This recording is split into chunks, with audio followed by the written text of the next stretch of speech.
Ever heard of a grandma who ruled an empire by literally killing the competition? Meet Empress Lü Zhi, China's first woman to seize imperial power and rule the empire from the shadows. She terrorized the palace like a horror movie in silk robes. Our story begins in the early Han Dynasty, 2nd century BC. Liu Bang, a rough-around-the-edges peasant-turned-warlord, just did the impossible. He kicked out the Qin dynasty, founded the Han, and declared himself Emperor Gaozu. And his wife, Lü Zhi, she smiled politely while sharpening her knives. See, Lü Zhi was no trophy wife. She was smart, calculating, patient. She played the long game, with a guillotine tucked up her silk sleeve. But here's the twist. She was completely sidelined while her husband ruled. Liu Bang had concubines, dozens. One of them, Lady Qi, became his favorite. And Lü Zhi? She was quietly plotting Lady Qi's retirement package. Spoiler, it doesn't include a pension, but we'll get there. While Liu Bang was off empire building and woman chasing, Empress Lü Zhi raised their son, Liu Ying. He was timid, soft-spoken. Basically, the kind of guy you'd never trust with a crossbow or an empire. The emperor noticed. He started hinting that maybe Lady Qi's son, not Lü Zhi's, should inherit the throne. And Lü Zhi? She didn't freak out. She didn't beg. She waited. Then Liu Bang died.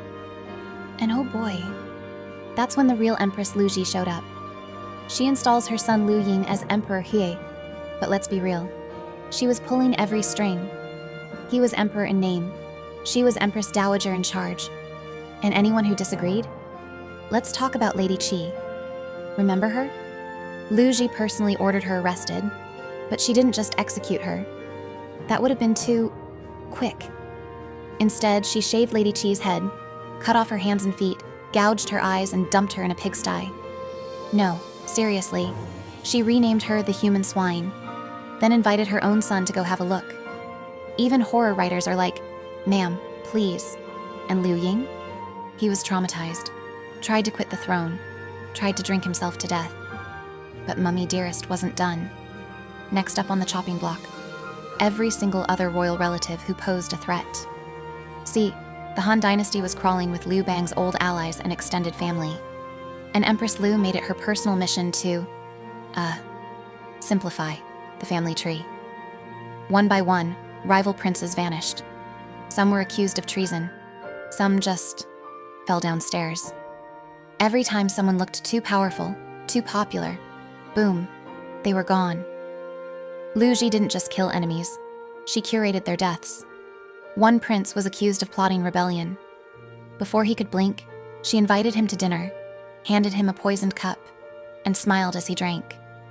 Another was lured into the palace with promises of pardon, only to be beaten to death by palace guards while musicians played outside to cover the screams. It wasn't just about eliminating threats. It was theater. She wanted the court to see what happened when anyone challenged her rule. And then came her power move of the century. She started giving her own family imperial titles. Brothers, nephews, cousins, all suddenly wearing crowns. This was technically illegal, but when you run the court through fear and flaying, who's gonna say no?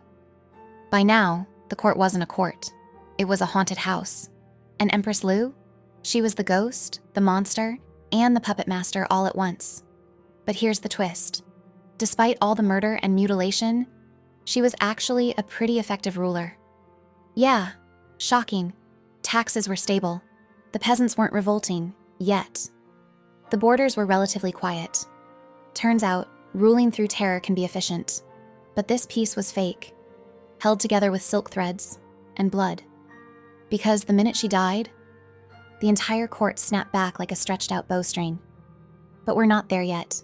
Hit like if you love this kind of brutal history. Subscribe so you don't miss how this blood-soaked chess game ends. South Empress Lü Zhi is running the Han Dynasty like her personal murder spreadsheet. But time's ticking. By the time she's in her 70s, the court is terrified, but also quietly biding its time. And the Lü family? Drunk on power. Wearing crowns they didn't earn. Building palaces they didn't pay for. Spoiler, this does not end well for them. But first, let's talk about Empress Lü's final move. Because she wasn't done messing with the throne. Her son, Emperor He, died young. Possibly from trauma, possibly from too much mom. So, what did Lü Zhi do?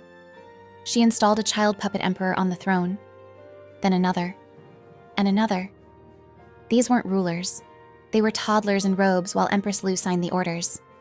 One emperor was literally a baby, and still got a royal title. She didn't care. She just needed warm bodies with the surname Lü, so she could stay Empress Dowager and keep the power seat warm. Meanwhile, the Lü clan spread like mold in a damp palace. They took top military posts, governor seats, married into nobility. Lü Zhi was building a parallel dynasty, right under the Han's nose. But the old empress finally died in 180 BC, and that's when the knives came out, literally. See, the Han loyalists had been waiting. Men who served Emperor Liu Bang loyally, generals, ministers, royal uncles, and they were done watching the Lü clan cosplay royalty. So they launched a palace coup so fast it made Lady Qi's execution look slow. Within days, the entire Lü family was hunted down. Men, women, kids. No mercy, no survivors. Ironically, many of the same brutal tactics the Lü clan had used were now turned against them. Ministers they once humiliated, now exacting revenge. One of Lü Zhi's nephews tried to flee disguised as a servant, only to be dragged back and publicly executed with his entire household.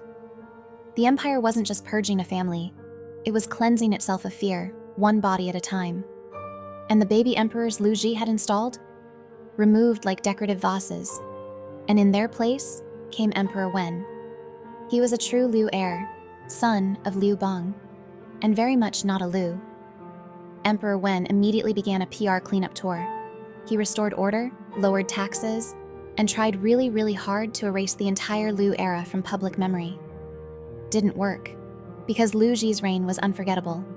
She never called herself emperor, never wore the dragon robe, never made it official. But everyone knew she ruled, through terror, through strategy, through sheer unrelenting control. And what makes her even more chilling? She wasn't crazy, she wasn't unstable, she knew exactly what she was doing. Her cruelty was organized, precise, boardroom-level efficient. She was the original girl boss, if your startup is a murder cult with a government budget. And while later dynasties praised Emperor Wen for restoring order, it was Empress Lü Zhi who proved that a woman, with no official power, could still own the empire. Wu Zetian may have declared herself emperor, but Lü Zhi walked so Wu could run. And unlike many later rulers, Lü Zhi didn't collapse the dynasty. In fact, the Han went on to become one of China's golden ages. So, what do we make of her? A monster? A genius? A mother with control issues and a torture hobby? Maybe all three. But one thing's clear. She didn't just survive in a world built for men. She made the men disappear. Empress Lü turned royal politics into blood sport and still made it look effortless. If this blew your mind, drop a comment and tell us, which execution was the most savage? Let's play a game. Spot the AI fails in this video. Bet you missed a few.